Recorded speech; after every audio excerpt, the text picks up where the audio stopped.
Got a lot of thoughts, but no clever words. I got a voice that you never heard. Or maybe not never, cause you heard crying. Communication's tough, but I'm sure trying. It's nice to finally see your face, and it's wonderful. A month ago, I was in your belly, so... Ça fonctionne. Ok, super. Bah écoutez, très bien.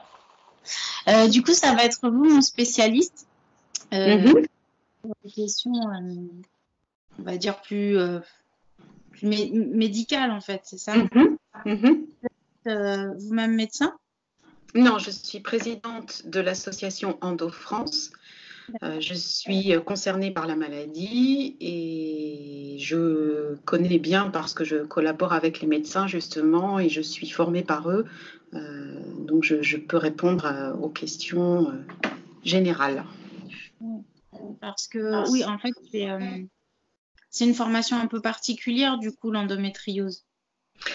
C'est une formation qui aujourd'hui malheureusement n'existe pas au niveau initial et c'est un peu ce qu'on regrette et on s'en est exprimé auprès du ministre de la Santé il y a une dizaine de jours. Les médecins généralistes n'entendent parler d'endométriose que 20 minutes dans leur cursus. Donc c'est juste énorme. C'est énorme le fait que ce ne soit que 20 minutes quand on voit les conséquences de cette maladie. Donc on aimerait bien effectivement qu'il y ait une adaptation de la formation des médecins et proposer des modules de formation continue pour les médecins qui exercent déjà, les gynécologues et les médecins généralistes, les radiologues, etc. Surtout quand on voit le nombre de femmes qui sont touchées finalement.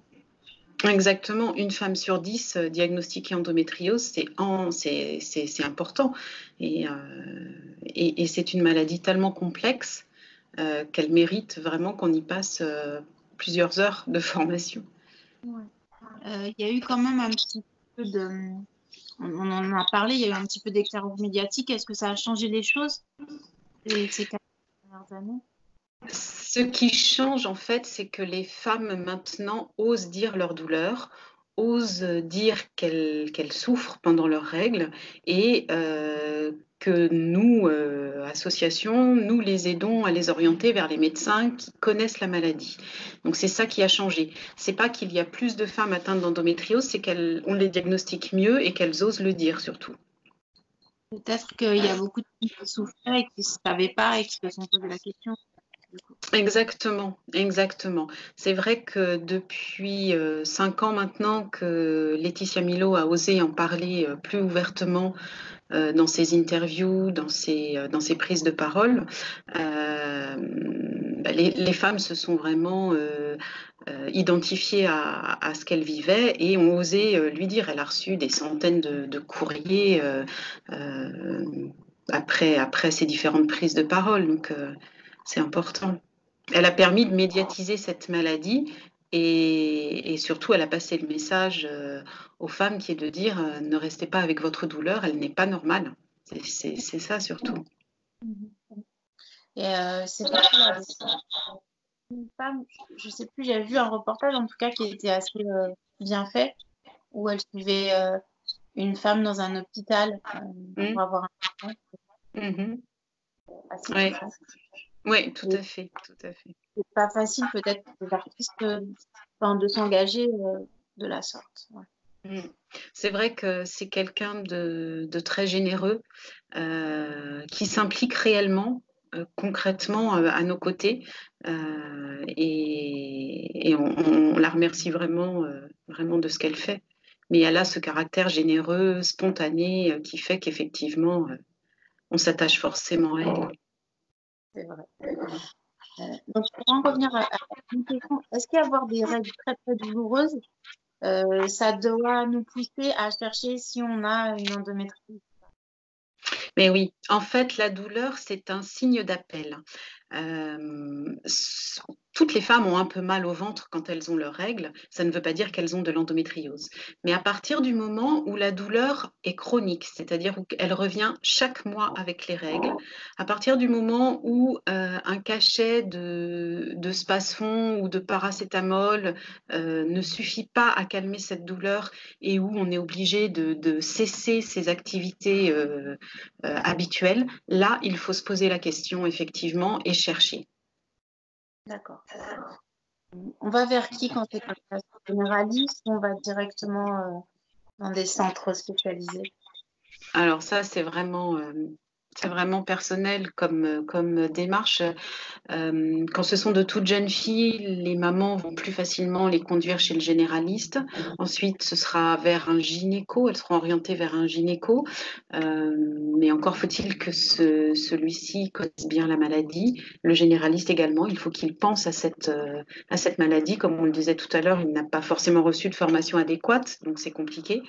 Mais en tout cas, quand elles nous contactent, ces femmes et ces jeunes femmes et ces parents qui sont inquiets pour leur jeune fille, on les oriente vers les médecins qui peuvent poser le diagnostic et donner un traitement de première intention.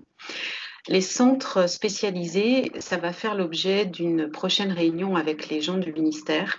Ça fait une dizaine d'années qu'Endo-France réclame la création et la labellisation de centres dédiés à l'endométriose, de centres dédiés à la prise en charge. Voilà, on espère que ça va aboutir parce que dans l'idéal, ce que l'on souhaite, c'est avoir un maillage territorial de façon à ce que dans chaque grande région de France, il y ait une équipe répertoriée, spécialisée, capable de prendre en charge les différents types d'endométriose. Nous, aujourd'hui, les médecins, on les a répertoriés, on les connaît. Maintenant, il faut leur donner les moyens de créer un réseau efficace, coordonné, pour prendre en charge correctement les femmes. D'accord. Est-ce que le centre Saint-Joseph fait partie des qui sont connus pour l'endométriose? Alors, je n'ai pas entendu le début de votre phrase. C'est le groupe hospitalier Saint-Joseph, je sais Oui. plus le nom. Oui, c'est ça. Ouais. Oui, tout à fait. C'est un des centres spécialisés sur Paris. Il y en a d'autres, mais effectivement, l'équipe de Saint-Joseph est tout à fait spécialisée en matière de prise en charge de l'endométriose. D'accord. Pourquoi encore aujourd'hui si répandu et si peu connu à la fois?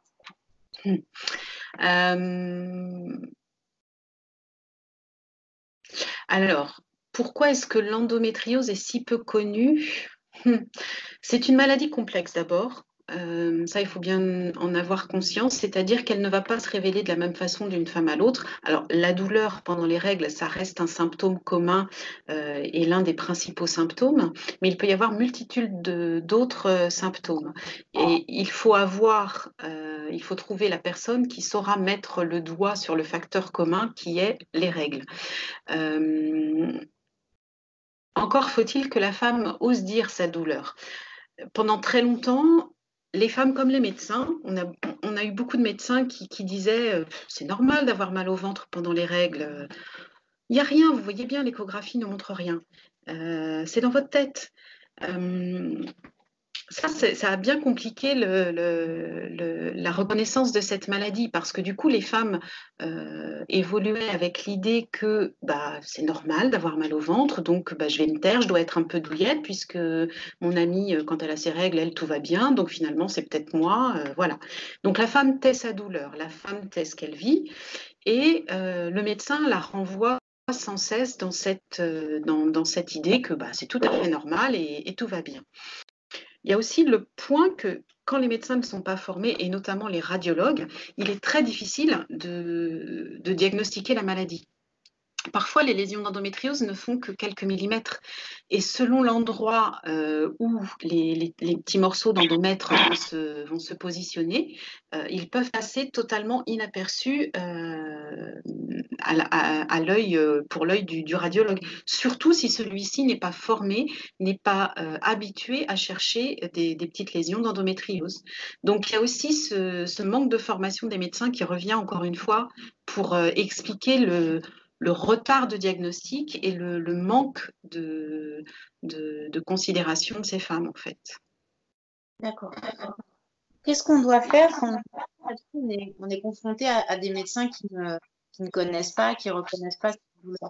On prend contact avec votre association? Comment on fait? C'est ça, c'est-à-dire que en fait, nous sommes une association nationale.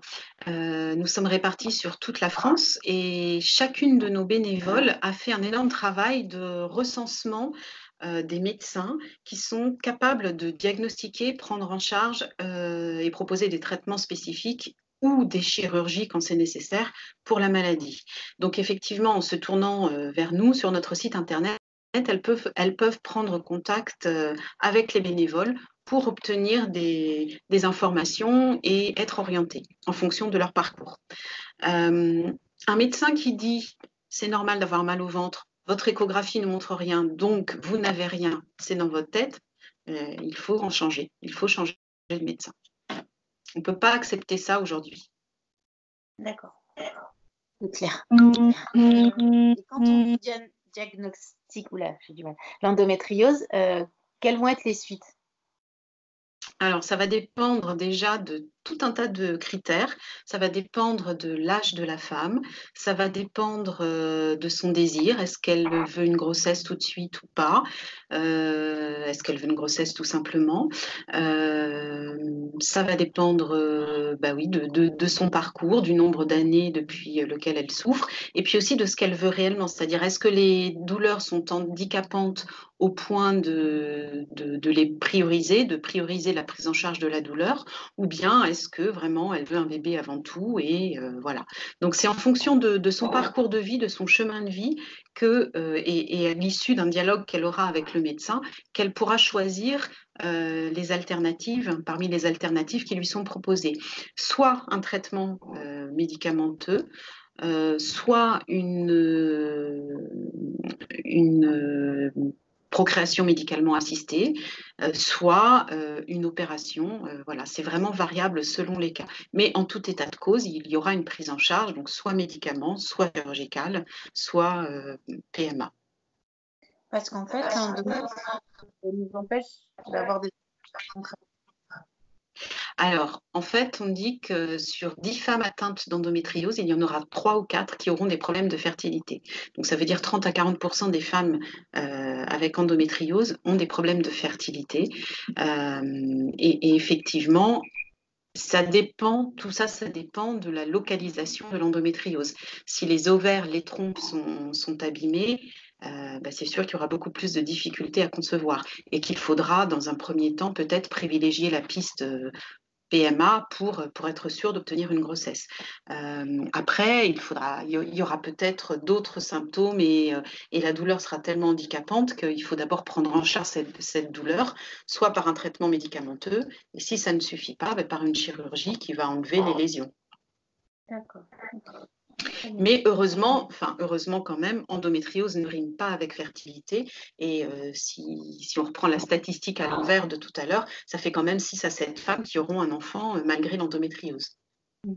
D'accord. Il faut parler de ce projet tout de suite à son médecin, en tout cas. Exactement, exactement. Voilà. Moi, j'ai fait le tour de mes questions. Le magazine s'appelle Rebellissime. Est-ce que vous avez un rebelle préféré? J'ai beaucoup réfléchi à la question. Quand j'ai réfléchi à cette question ouvertement, mon fils m'a dit la princesse rebelle. Mais non, plus sérieusement, j'ai pensé après coup à Malala. cette jeune fille qui a été battue pour avoir voulu continuer à aller à l'école. C'est quelque part une forme de rébellion vis-à-vis du système en place dans son pays. Elle a obtenu le prix Nobel de la paix il y a quelques années. Mais du coup, je trouve que ça a été vraiment extrêmement courageux et qu'aujourd'hui, si toutes les femmes pouvaient avoir accès à l'éducation, c'est un minimum, ça serait merveilleux. D'accord. Merci.